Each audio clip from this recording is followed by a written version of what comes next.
Aztec civilisation दुनिया की सबसे प्राचीन और शुरुआती सभ्यताओं में से एक है। प्राचीन एज़्टेक सभ्यता सेंट्रल मैक्सिको में स्थित एक बहुत ही रहस्यमय सभ्यता थी, जो कि 1300 बीसी से 1521 एडी तक रही।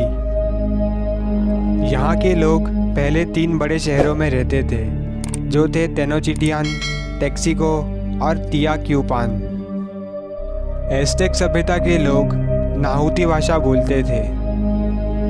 प्राचीन एज़्टेक लोग बहुत से देवी देवताओं में मानते थे। एज़्टेक लोग देवताओं को खुश करने के लिए अपने आसपास के छोटे गांव में से लोगों को बंदी बनाकर उनकी बलि देते थे। इसके अलावा यहाँ इंसानों को टेलॉक, सेपिटल्टी नामक भगवान और धरती माँ टेटोनियन को प्रसाद के रूप में दिया जाता था। टेलॉक नाम के भगवान को प्रसाद देने के लिए ये लोग एक रोते हुए बच्चे की चमड़ी निकाल कर देते थे। सेपिटी भगवान के प्रसाद के लिए इंसानों को खंभे से बांधकर उसके शरीर को तीरों से छल्ली कर दिया जाता था। फिर पुजारी द्वारा उस इंसान की चमड़ी उधेड़ दी जाती थी। तो वहीं धरती माँ टेटोनियन को प्रसाद के रूप में एक महिला की चमड़ी दिया जाता था। इस सभ्यता के लोगों का मानना था कि देवता इंसानों का खून पीते हैं। प्राचीन एज़्टेक सभ्यता अपने अजीबोगरीब रीति रिवाजों के लिए मशहूर है। ये सभ्यता अपने समय से काफ़ी आगे थी। आर्किटेक्चर के मामले में भी ये सभ्यता बहुत ही एडवांस थी।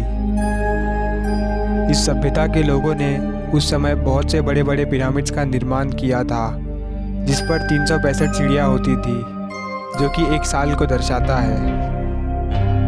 इन पिरामिड्स का इस्तेमाल ये लोगों की बलि देने के लिए करते थे। इस सभ्यता के लोगों के आर्थिक जीवन का मुख्य व्यवसाय फार्मिंग और एग्रीकल्चर था। इस सभ्यता के लोग चिकित्सा के क्षेत्र में भी बहुत ही विकसित थे। एज़्टेक सभ्यता का अंत 1519 में स्पेन के आक्रमण की वजह से हुआ। स्पेन की सेना ने एज़्टेक सभ्यता को बहुत ही क्रूरता से नष्ट कर दिया और वहाँ स्पेनिश संस्कृति की स्थापना की, और इसी के साथ एज़्टेक सभ्यता लुप्त हो गई। फिर हजारों सालों के बाद इस सभ्यता के अवशेषों को जंगलों में खोजा गया, जिससे हम इसके अस्तित्व का अनुमान लगा सकते हैं।